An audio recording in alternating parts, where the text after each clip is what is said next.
राजभवन में देखियो श्री राम लला को। भाग्य खुल गए महाराज, राम जी का हाथ देखने का अवसर मिल गया। इन्होंने कहा राम जी का? बोले हाँ। शंकर जी ने तुरंत बाघंबर उठाया, बोले चल चल चल चल चल चल। कागभूषण जी बोले गुरु जी हम तो रहेंगे। बोले तुम भी आ जाओ पीछे। अब आगे आगे सबसे आगे वो सखी, बीच में शंकर जी और पीछे कागभूषण। सखी ने कहा आगे के मुख्य द्वार से ले जाऊंगी तो भीड़ लगी है, कोई घुसने नहीं देगा, आपका भेष बड़ा विचित्र है। एक काम करो, पीछे के आपातकालीन द्वार से प्रवेश करा देती।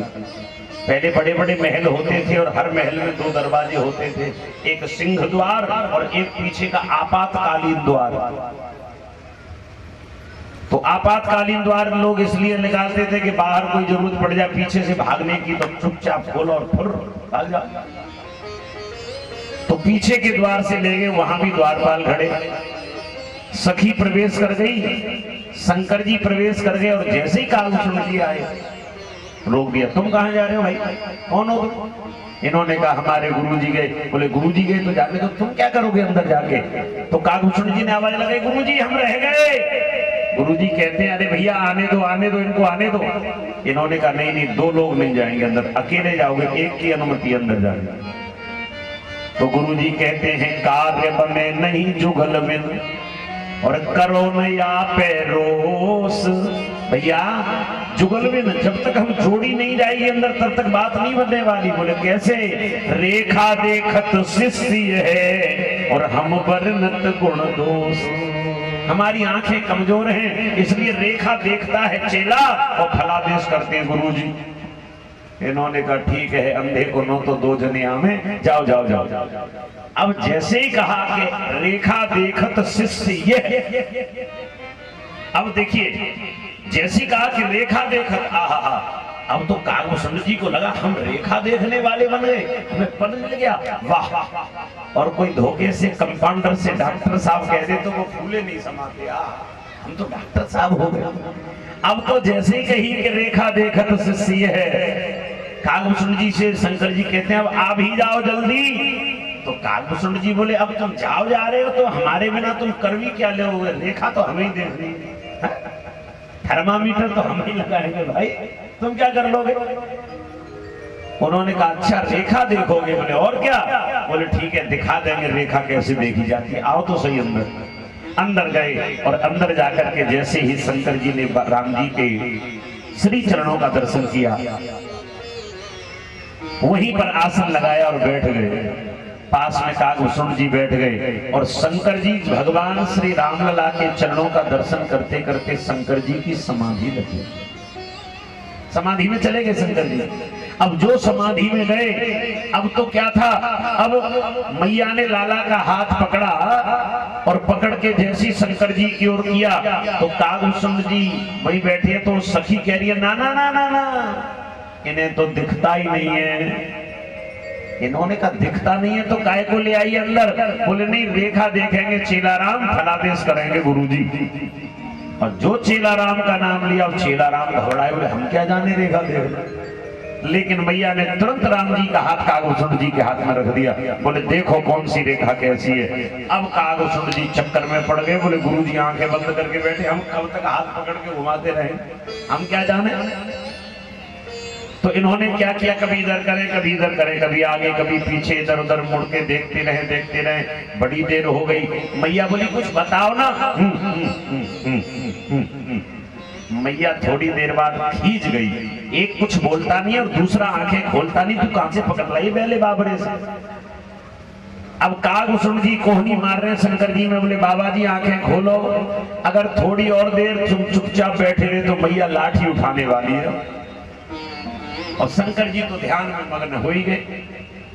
इधर कागभूषण जी ये डरना कि ये ऐसी समाधि में न चले जाए जिसमें जाते हैं बीते संवत 87,000 वर्ष की समाधि लगती है शंकर जी। लेकिन बड़ी देर हो गई, तब शंकर जी ने आंखें खोली तो मैया बोली महाराज कहाँ पहुंच गए? मैया मैं तेरे लाला के बारे में सोच रहा था, कैसा है मेरा लाला? अब भोलेनाथ तो भोलेनाथ है, भोलेनाथ से भोला कौन हो सकता है भाई? एक लोटा कोई जल चढ़ा दे तो प्रसन्न, बेलपत्र चढ़ा दे तो प्रसन्न, धतूरा चढ़ा दे तो प्रसन्न, घास फूस चढ़ा दे तो प्रसन्न। इतना भोला कोई देवता होगा क्या? तो भोलेनाथ कहते हैं मैया तेरा लाला तो साक्षात भगवान है, ये कहना चाहते थे, लेकिन जो इतनी कही कि तेरा लाला तो साक्षात, अब अगला शब्द होता भगवान है। राम जी समझ गए, बोले भगवान बताना चाहते हैं मुझे। राम जी ने कहा आज अगर मेरी मैया को पता चल गया कि मैं भगवान हूं तो हो गई मेरी तो रामलीला। कल से मैया अलमारी में रख देगी और 2 रेवड़ी रखेगी, टुनटुनियां हिलाएगी, ओम जय जगदीश हरे, भरपेट भोजन भी नहीं मिलेगा। नहीं यही तो होता है, भगवान को ऐसी तो भोग लगाते हैं। अपने लिए खाएंगे इतने बड़े कटोरे में, और ठाकुर जी के लिए कान जैसी कटोरी, 2 किशमिश 4 किशमिश रख दी, घंटी हिला, बस भगवान तो भाव के भूल के। तो राम जी ने क्या किया, पालने में से पैर उठाया और एक एड़ी का प्रहार किया बाबा की पीठ में। बोले सवेरे सवेरे छान के आए हो क्या? अब बाल्यावस्था में है, कोई बुरा तो मान नहीं सकता है? कौन बुरा मानेगा? बालक कितनी भी बाबा की मूछ खींचे, बाबा खुश होते हैं, नाती मूछ खींचने लायक हो गया। मजाल क्या है कोई और दूसरा आगे मूछ से हाथ भी लगा दे। तो बाल्यावस्था भगवान की, शंकर जी के पीठ में 1 लात जमाई एड़ी का प्रहार किया, और शंकर जी यहां तक बोल पाए थे कि तेरा लाला तो साक्षात, तब तक तो रख दी। शंकर जी वही रुक गए। मैया बोली क्या हुआ? शंकर जी समझ गए, बोले मना कर रहे हैं कि बताओ मत कौन हूं मैं। तो शंकर जी से मैया बोली क्या हुआ बताओ ना, साक्षात कैसे कह के कैसे रुक गए? बोले मैया तेरा लाला तो साक्षात भला आदमी है। मैया बोली कुछ शब्द इधर के उधर कर दिया आपने। बोले ना मैया, अच्छा ठीक है, इधर के उधर भाई ठीक है, भला बुरा जो भी होगा। एक बात बताओ महाराज, माताओं को एक चिंता बहुत होती है मैया, कौन सी? मेरे लाला का विवाह होगा कि नहीं। बालक जन्म लेता है तो उसी दिन से मैया को चिंता होती है, बहू कैसी आएगी, हम सास कब बनेंगी। मत बनो, जो बन गई उन्हें पूछ लो कितनी सुखी है? हाँ, पहले सास वो हुआ करती थी जिनके आगे बहू की सांस न निकले, अब तो सास बेचारी वो है जिनकी बहू के आगे सांस न निकले। इसलिए मैया बोली महाराज मैं सास बनूंगी कि नहीं बनूंगी, इनका विवाह होगा कि नहीं होगा। तो शंकर भगवान कहते हैं मैया जिस दिन गुरु विश्वामित्र जी आ जाए तेरे लाला को लेने, एक को मांगे तो एक को भेजना, 2 मांगे तो भेजना, अगर 4 को मांगे तो 4 को भेज देना, लौटा करके विवाह करके ही देंगे। मैया तो निश्चिंत हो गई, चलो कम से कम अब ये चिंता से तो मैं मुक्त हो गई, इस चिंता से तो मुक्त हो गए। शंकर जी बोले मैया अब हम जाएं। बोले महाराज आप यही रहो ना। ना मैया हम आते जाते रहेंगे। और शंकर भगवान वहां से चल दिए। शंकर भगवान की जय। इसके उपरांत बंधु राम जी थोड़े बड़े हुए, मैया पैरों में इनके नूपुर बांधती है और ठुमक करके राम जी चलते हैं। अरे रुन झुन बाजे पग पे जनिया, ऐसे मधुर लगते हैं राम जी। और अंगनैया बिहरे राम लला, रुन झुन बाजे पग पे जनिया, अंगनैया बिहरे राम लला। रुन बाजे पग पे जनिया, अंगनैया बिहरे राम लला। और झुन बाजे पग पे जनिया, अंगनैया बिहरे राम लला। वे अंगनैया बिहरे राम लला, अंगनैया बिहरे राम लला।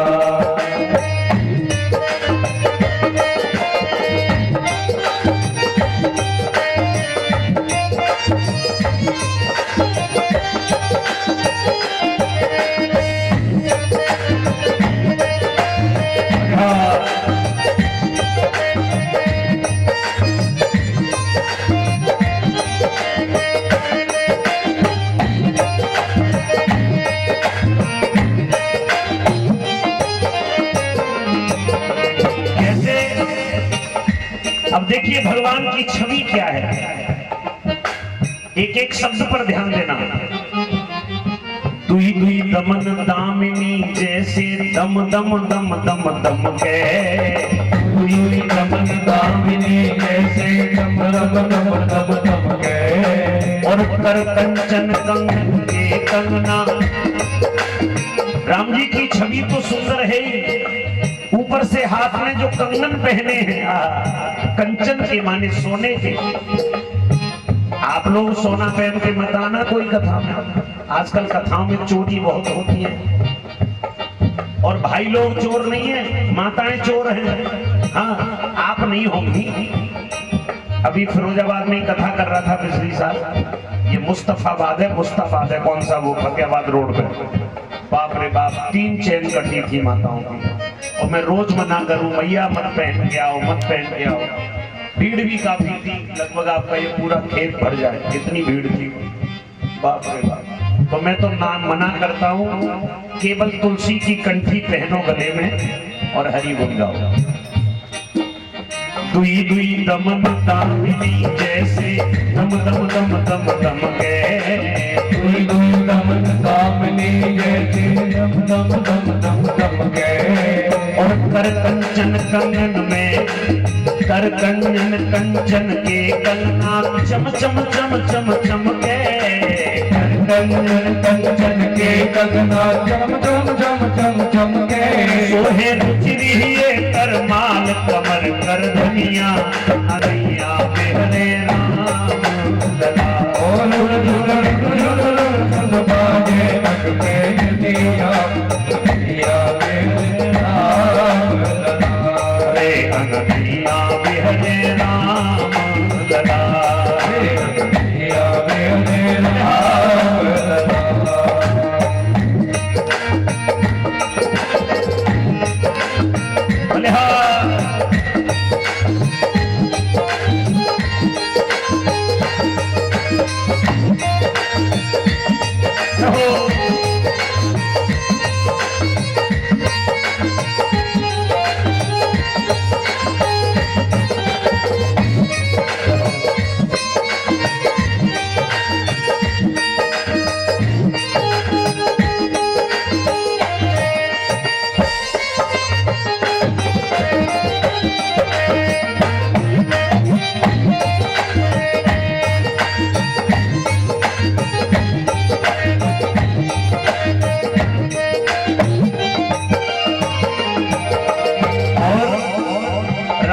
वस्त्र कैसे हैं? श्याम सरोज सुहावनी काया पहने झंगुली पीली, श्याम सरोज सुहावनी काया पहने झंगुली पीली। भगवान पीतांबर पहने हैं, पीले वस्त्र पहने हैं, लेकिन जो पीला वस्त्र पहने वो इतना पतला है, इतना झीना है। झीन झंगुलिया के भीतर सो आभा झलकत नीली, झीन झंगुलिया के भीतर सो आभा झलके नीली। भाग भुसुंडी कागल में किलकनिया अगनिया मेरे राम लला। और झल झल राखन बाजे नगमे बिटिया अगनिया मेरे राम लला, रे अगनिया मेरे राम लला, रे अगनिया मेरे राम लला, रे अगनिया मेरे राम लला, ओ अगनिया मेरे राम लला, रे अगनिया मेरे राम। झीन झंगुलिया के भीतर सो आभा झलकत नीली। सुंदर वस्त्र पहन करके भगवान नाचते हैं। राम जी और थोड़े बड़े हुए तो एक दिन की बात बंधु, भोजन करत बुलावत राजा। पिता भोजन करने के लिए बैठे तो राम को बुलाया, लेकिन आवत नहीं तज बाल समाजा। आवत नहीं तजे बाल समाजा। भोजन करत बुलावत राजा, आवत नहीं तज बाल समाजा। एक बात बड़ी समझने वाली है इस चौपाई में, बंधु ध्यान देना। भोजन करत बुलावत राजा, पर आवत नहीं तज बाल समाजा। ये कैसे मर्यादा पुरुषोत्तम है जो राम पिता के बुलाने पर नहीं आते। लोग ये इस तरह का विचार करते, इस तरह के प्रश्न करते हैं, अरे राम जी को तो आ जाना चाहिए, जब पिता की बात नहीं मान रहे। तो ध्यान देना प्रिय बंधु, क्यों नहीं आ रहे? आपने देखा होगा बालक जब खेल में मस्त हो और कितना भी भूखा हो, मैया अगर पकड़ के लाए तो वो आता नहीं है, पीछे को भागता है, क्योंकि ग्वाल वालों की अपने टोली में घूम रहा है ना, आनंद ले रहा है। राम जी इसीलिए नहीं आ रहे थे, लेकिन मुख्य बात क्या है ये समझ लेना। राम जी ने कहा कि यहां बुलाने वाला कौन है? बुलावत राजा। अब राजा बुलाने वाला है तो राजा के लिए तो मेरे साथ जितने बालक खेल रहे हैं वो सब पुत्र के समान हैं। भाई राजा का व्यवहार कैसा होना चाहिए? सबका साथ, सबका, बताइए, राजा का व्यवहार ये होता है, एक नंबर व्यवहार तो ये है। ये नहीं कि महाराज नौकरी निकल रही है, लिस्ट भेज दी, लो यही लगने चाहिए, और वही लगते थे पहले, देख लो। हाँ, आज किसी व्यक्ति, आज कहीं भी देख लीजिए, कोई भी नौकरी की लिस्ट निकल के आती है तो उसमें हर वर्ग का, हर धर्म का एक न एक बालक वहां नजर आता है। लेकिन पहले की लिस्टें अलग चलती थी। ये राजा का कर्तव्य नहीं है। होनहार के लिए, भाई एक बालक पढ़ पढ़ के बावला हो गया और उसे नौकरी नहीं मिल रही है, और एक वो है, उसने कहा हमारी जाति का राजा, हम चाहें वो होगा नहीं। इससे बच्चों के मन में प्रहार की भावना जागृत होती है, इससे बच्चों के मन में एक कष्ट होता है, इससे बच्चों के मन में जो मानसिक संतुलन है उनका बिगड़ने लग जाता है। क्या करेंगे पढ़ लिख करके हम? राम जी ने कहा कि जब राजा बुला रहे हैं, अगर यहाँ ये शब्द होता कि भोजन करत बुलावत पिता, तो पिता अपने पुत्र को बुलाएगा। हो सकता है राजा बुला रहे हैं तो राजा ने हम अकेले को क्यों बुलाया? पहली बात। दूसरी बात, राजा के लिए तो सभी संतान एक जैसी होनी चाहिए।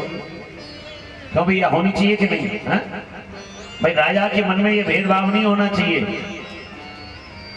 कि ये हमारा ये पराया, ये हमारा वो पराया, ऐसा नहीं होना चाहिए। और राजा वही है, जासु राज्य प्रिय प्रजा दुखारी, ते नृप अवश्य नरक अधिकारी। जिस राजा के राज्य में प्रजा दुखी है वो राजा नरकगामी होता है, ये ध्यान रखना। अगर हमें पब्लिक चुन करके ला रही है अपने बीच में, समाज ने हमें खड़ा किया है अपने बीच में नेता बना करके या कोई जनप्रतिनिधि बना करके, तो हमारा प्रथम कर्तव्य है कि अपने प्राणों की बलि क्यों ना देनी पड़े, लेकिन हमें प्रजा का पालन करना। ध्यान रखिएगा। और ऐसे ही राजा पहले कर्तव्यनिष्ठ राजा हुआ करते थे। दशरथ जी महाराज जिनकी कथा आप सुन रहे हैं, उनके नाम के लिए क्या लिखा है? धर्म धुरंधर गुण निधि ज्ञानी। आजकल पोस्टर छपते हैं ना, अभी बीच में बहुत पोस्टर छप गए थे, गांव गांव में चिपक गए थे, अब कुछ बंद हो गए। पता चल गया कि अब नहीं होने वाला। अभी मैं देख रहा था 4-5 महीने पहले गांव गांव दीवारें भरी पड़ी थी, और क्या लिखते हैं उसमें? कर्मठ, जुझारू, संघर्षशील।